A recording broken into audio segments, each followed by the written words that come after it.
का अत्यंत विद्वतापूर्ण सर्वग्राही प्रवचन हमने सुना। श्री सुभाष चंद्राकर जी एवं डॉक्टर ओम प्रकाश वर्मा जी, अन्य उपस्थित सन्यासी वृंद, अन्य उपस्थित अतिथिगण, शिक्षक भाई बहनों एवं प्यारे विद्यार्थी मित्रों, भाइयों एवं बहनों, पहले सत्र में हम लोगों ने दो बहुत ही महत्वपूर्ण प्रवचन सुने और प्रेरणादायी प्रवचन सुने, जिसपे कि श्री सुभाष चंद्राकर जी ने सभी स्वाधीनता संग्रामियों के किस प्रकार से स्वामी विवेकानंद प्रेरणा स्रोत थे यह बताया, स्वामी विवेकानंद का जीवन संक्षेप में बताया और स्वामी विवेकानंद का युवा वर्ग को आह्वान इस विषय पर उन्होंने कहा कि इस प्रकार से स्वामी जी ने कहा था युवाओं को बलवान बनो और लक्ष्य प्राप्ति तक रुको मत, और कर्म के फल के बारे में भी उन्होंने कहा कि हम अच्छा कर्म करेंगे तो हमको अच्छा फल मिलेगा। इस बात को याद रखने के लिए जो स्वामी जी ने कहा था वो सब बातें बताई। डॉक्टर ओम प्रकाश वर्मा ने किस प्रकार से धर्म की पुनर्स्थापना के लिए श्री रामकृष्ण का आविर्भाव हुआ, उनके साथ श्रीमान शारदा जी में स्वामी विवेकानंद आए, किस प्रकार से स्वामी विवेकानंद जी को श्री रामकृष्ण देव से प्रेरणा मिली और बाद में समस्त भारत का परिभ्रमण करके किस प्रकार से वे कन्याकुमारी के शिलाकट पर बैठ करके भारत माता का चिंतन करते हैं और फिर विदेश जाते हैं, विदेश से वापस लौट करके सभी रामकृष्ण मिशन की स्थापना करके शिव ज्ञान से जीव सेवा का उपदेश देते हैं। त्याग और सेवा ये भारत के आदर्श हैं, इन पर स्वामी विवेकानंद जी सारे देश को प्रबुद्ध करते हैं और वे कहते हैं कि 50 वर्षों के लिए बाकी सब देवी देवता भूल जाओ, बाकी सभी देवताओं का भूल जाओ, केवल एक भारत माता ही हमारी देवी है। और यह भी एक आश्चर्य की बात कि 50 वर्षों के बाद भारत स्वाधीन होता है। 1897 में स्वामी विवेकानंद जी बात कही थी और देशभक्ति के जो 3 सोपान है, पहले सोपान कि देश के लिए क्या तुम्हारे मन में, देशवासियों के लिए तुम्हारे मन में हृदय से अनुभूति है, अनुभव होता है, दुख का अनुभव करते हो, फिर केवल दुख का अनुभव करने से नहीं होगा, उसके लिए क्या तुमने व्यावहारिक उपाय सुझाया है, और तीसरा जो उपाय तुम्हें मिला है उसको उसके अमल के करने के लिए उस साहस का तुम्हारे में वह साहस है जो तुम उस कार्य को कार्यान्वित करने के लिए अपना जीवन खपा दो। ये सब बातें उन्होंने बहुत ही सुंदर डॉक्टर ओम प्रकाश वर्मा जी ने हमारे सामने प्रस्तुत की और ये दोनों ही जो स्वामी विवेकानंद युवाओं और स्वामी विवेकानंद की देशभक्ति, ये सचमुच के दो अत्यंत महत्वपूर्ण विषय रखे गए थे, उन पर हम लोगों ने चर्चा सुनी। एक बार मिस मैक्लाउड जो कि स्वामी विवेकानंद की अमृत शिष्या थी, उन्होंने स्वामी विवेकानंद को पूछा, Swami how can I serve you? आज जब हम आजादी का अमृत महोत्सव मना रहे हैं, 75 वर्ष पूरे हो गए आजादी के, उस विषय पर उसको लेकर के जब युवा सम्मेलन आयोजित किया जा रहा है तो हमारे मन में प्रश्न उपस्थित होता है कि स्वामी विवेकानंद से क्या चाहते थे? स्वामी विवेकानंद क्या ये चाहते थे कि हम उनको फूलमाला पहनाएं या उनको केक काट करके दें? क्या चाहते थे?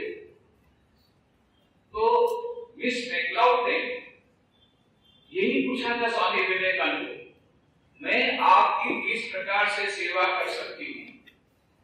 उसके उत्तर में जो स्वामी विवेकानंद ने जो कहा था, मुझे लगता है आज के युवा वर्ग भी यदि स्वामी विवेकानंद को पूछेंगे कि स्वामी जी हम आपकी किस प्रकार से सेवा कर सकते हैं, तो स्वामी जी भी यही उत्तर देंगे। तो क्या उत्तर दिया था स्वामी जी ने मिस मैकलाउड को? स्वामी जी ने मिस मैकलाउड को कहा था, लव इंडिया, भारत को प्रेम करो। बस इसमें सब कुछ आ गया, भारत को प्रेम करो। दो शब्द अत्यंत महत्वपूर्ण शब्द, ये याद रखना है। और भारत को प्रेम करने का मतलब क्या होता है? भारत की केवल भूमि को प्रेम करना, हाँ, हमारी मातृभूमि को प्रेम करना, केवल इतना नहीं। भारत की संस्कृति को प्रेम करना, हाँ, उससे भी बढ़कर के भारत के लोगों को प्रेम करना, भारत के जो दीन दुखी हैं उनकी सेवा के लिए अपने आप को खपा देना, भारत की स्वाधीनता के लिए जिस प्रकार से उस समय के लोगों ने अपने आप को निवेदित कर दिया, उसकी सुरक्षा के लिए आज हमारे सुरक्षा के सब नौजवान हमारे सीमा की रक्षा कर रहे हैं, वो भी देश की सेवा कर रहे हैं, वो भी भारत को प्रेम कर रहे हैं, वो भी भारत को प्रेम है देश की सुरक्षा करना। परंतु स्वामी विवेकानंद का स्वप्न जो था उसको परिपूर्ण करने के लिए अपना सब कुछ दे देने का लिए प्रयत्न करना, जितना हो सके उतना अधिक से अधिक देने का प्रयत्न करना, ये सच्ची देशभक्ति है। भारत को प्रेम करने का मतलब होता है भारत के जो दुखी हैं उनकी सेवा के लिए तत्पर होना। स्वामी विवेकानंद ने मंत्र दिया था, अभी तक तुमने सुने थे मंत्र, क्या सुने थे? मातृदेवो भव, पितृदेवो भव, आचार्य देवो भव, अतिथि देवो भव। स्वामी विवेकानंद कहते हैं मैं तुम्हें कुछ और मंत्र देता हूं जो आज के युग के लिए ज्यादा महत्वपूर्ण है। वो मंत्र क्या है? दरिद्र देवो भव, रोगी देवो भव। दरिद्र नारायण की सेवा करो, रोगी नारायण की सेवा करो।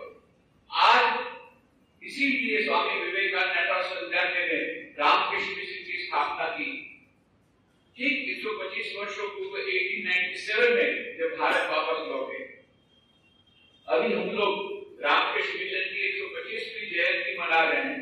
पहली में 2022 से शुरू हुआ है, पहली में 2023 तक ये जयंती मनाई जाएगी, क्योंकि पहली में 1897 को स्वामी विवेकानंद ने रामकृष्ण मिशन की स्थापना की। क्यों की थी?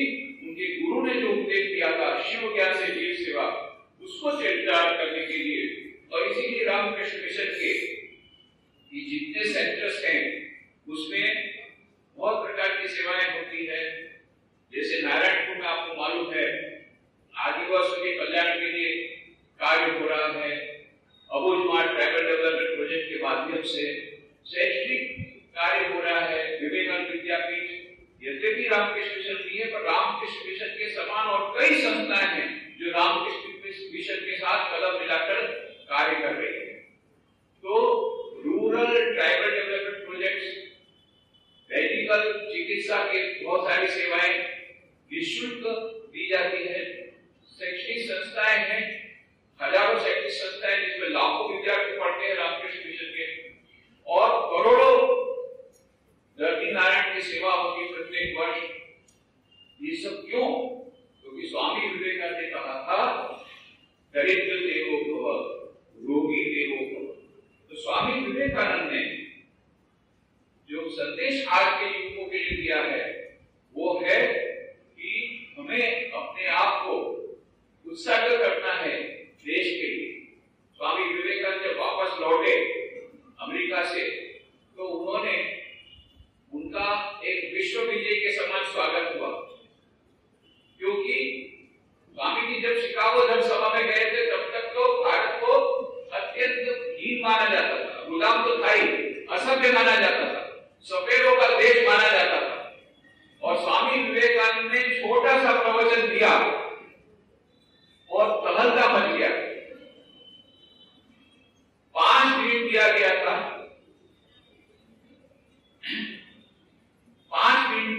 स्वामी जी को दी थी, उसमें से 2 मिनट तो ताली बजाने में चली, केवल 3 मिनट जो बची, स्वामी जी ने केवल इतना ही कहा, sisters and brothers of America, America वासी बहनों और भाइयों, इतना ही कहा, और ये सब 7,000 लोग उठ के खड़े हो गए और उन्होंने जो ताली बजाई तो 2 मिनट तक चली।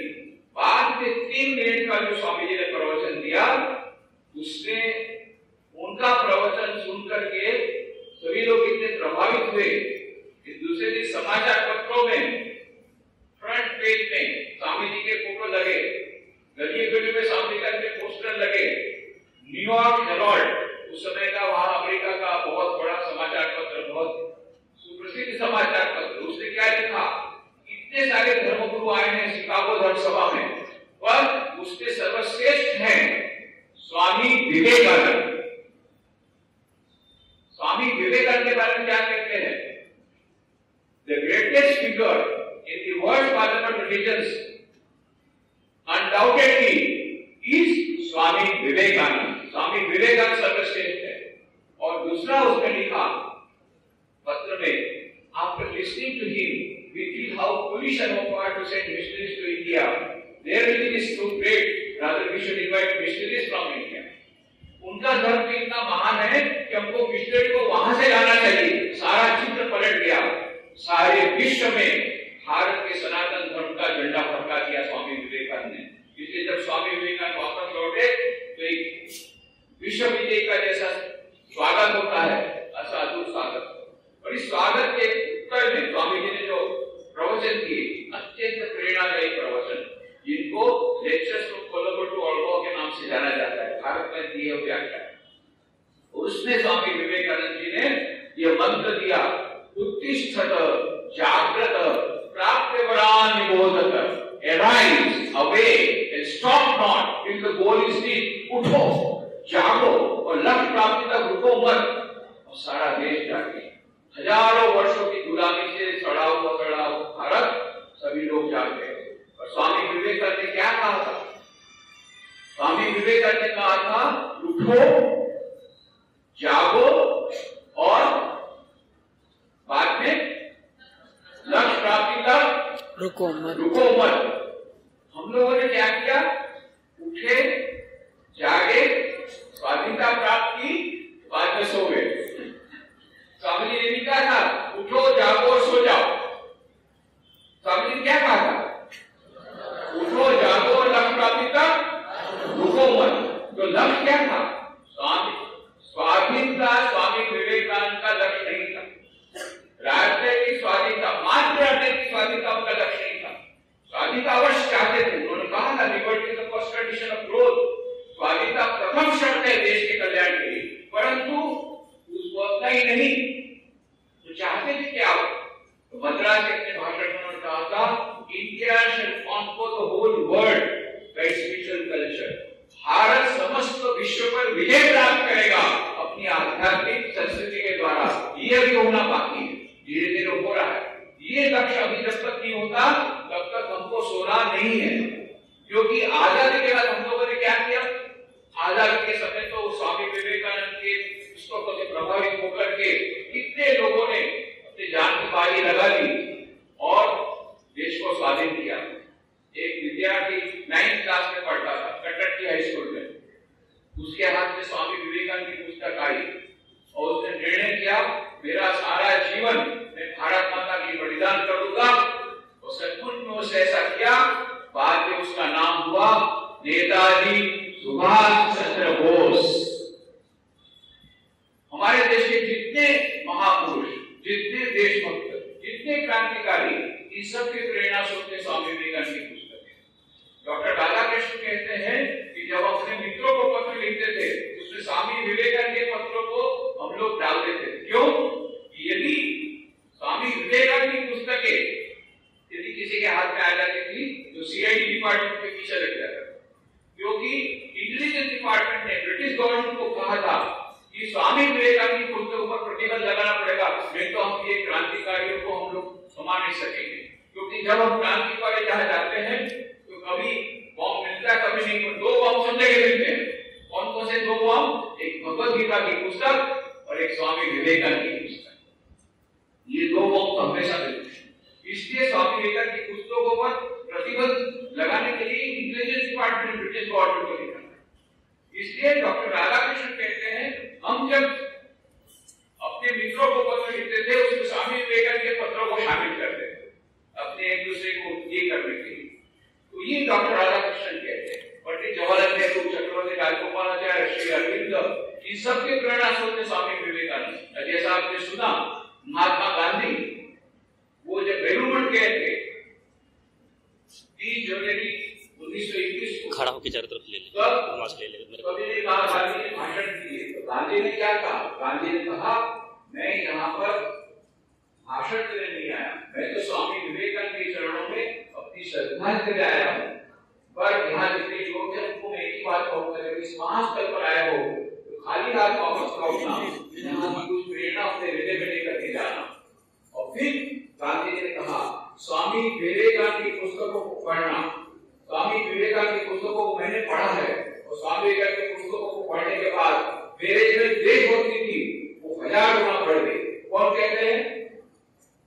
कौन कहते हैं? कौन कहते हैं? कौन कहते हैं? महात्मा गांधी। तुम लोग सुन नहीं रहे हो? कान में कुछ गड़बड़ है क्या? कुछ प्रॉब्लम है क्या तुम्हारे कानों में? या तो शायद हो सकता है कि तुम लोग को सुनाई नहीं दे रहा। सुनाई दे रहा है? किसको किसको सुनाई दे रहा है? हाथ उठा करो। अच्छा, कौन कौन सो रहा है? हाथ उठा करो। हाथ उठा करो जो सो रहा है। अभी तक जो सो रहा था हाथ उठा करो। तो गांधी जी ने कहा कि मेरी देशभक्ति 1000 गुना बढ़ गई। इस प्रकार से उन लोगों ने स्वाधीनता प्राप्त कर ली। स्वाधीनता के बाद क्या हुआ? हम लोग अपने स्वार्थ में डूब गए। मैं, मेरी बीवी, मेरा बच्चा, मेरा मकान, देश जाए भाड़ में। मैं तो सारे देश में जाता हूँ, युवकों से मिलता हूँ। अच्छा भैया, जीवन का लक्ष्य क्या है? क्या है? अरे इंजीनियर बनूंगा, डॉक्टर बनूंगा, चार्टर्ड अकाउंटेंट बनूंगा, ऐसा करते। फिर उसके बाद फिर तो बहुत मजा करूंगा। देश का क्या? अरे देश जाए भाड़ में, हम तो अपना करियर डेवलप करेंगे। समाज का क्या? समाज जाए भाड़ में, हम तो अपने करियर डेवलप करेंगे। फिर मैं पूछता था, भैया इधर आओ, तुम्हारा देश भाड़ में जाएगा, तुम्हारा समाज भाड़ में जाएगा, तुम कहाँ जाओगे?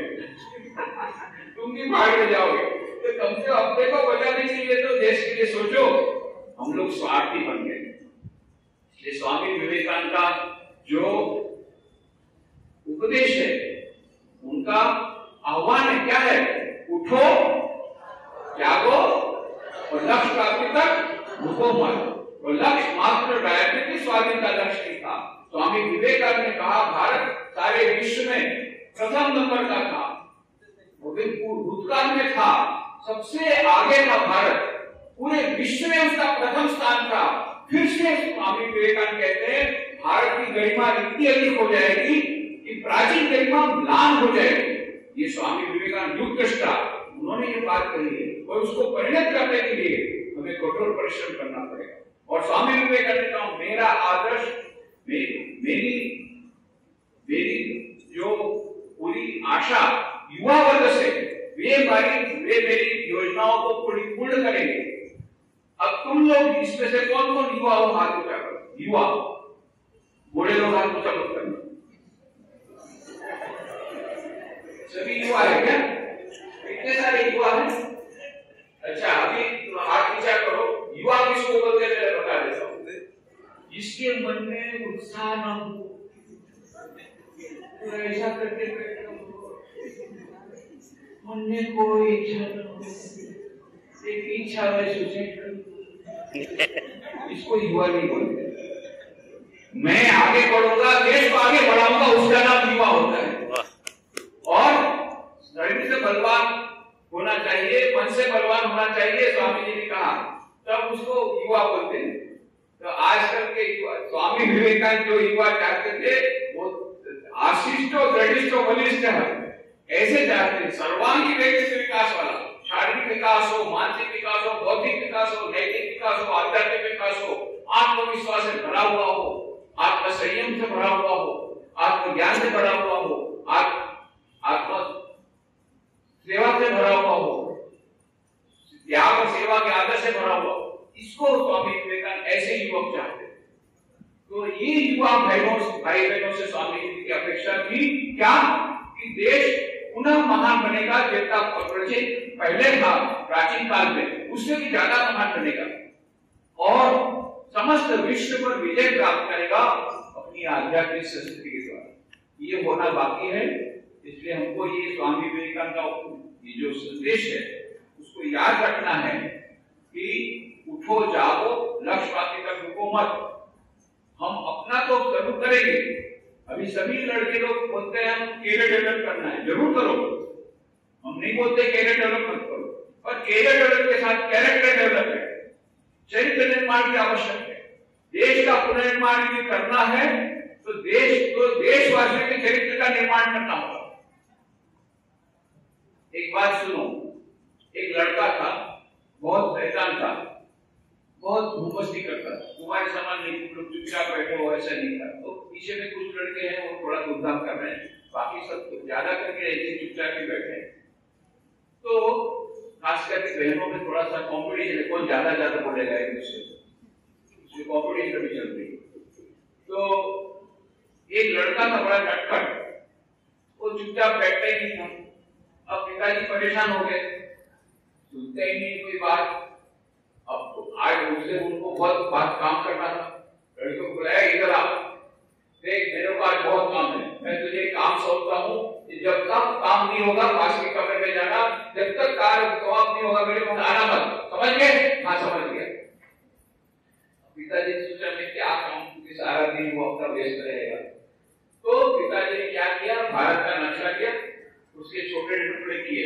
उसको मालूम है लड़के को गूगल का ज्ञान नहीं है, कहाँ काश्मीर, कहाँ कन्याकुमारी, कहाँ छत्तीसगढ़, कहाँ गुजरात, ये सब ठीक करते करते सारा दिन निकल जाएगा और मेरा भी काम होगा। फेंक दिया उसको पास के कमरे में, छोटे छोटे टुकड़े लेकर गया लड़का। 5 मिनट में वापिस आया, तुझे बोला था काम करके आना, देखा काम किया, अरे एकदम नक्शा बिल्कुल परफेक्ट नक्शा है, काश्मीर, कन्याकुमारी, छत्तीसगढ़, रायपुर, गुजरात, राजकोट सब आप अपनी जगह है। ये कैसे किया? पिताजी मैं तो उसको करने के गया तो मुझे तो कुछ समझ में नहीं आया, तो मैं उसके साथ खेलने लग गया। खेलते खेलते देखा पीछे में एक मनुष्य की छवि है, मैंने मनुष्य का हाथ, पैर, सिर सब ठीक कर दिया। मनुष्य को ठीक कर दिया तो सारा देश अपने आप ठीक हो गया।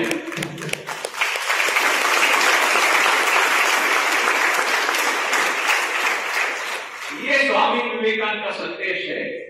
देशवासियों के चरित्र का निर्माण करो, राष्ट्र का पुनर्निर्माण अपने आप हो जाएगा। ये राष्ट्र का पुनर्निर्माण भी करना है तो सबसे पहले चरित्र का निर्माण करना होगा।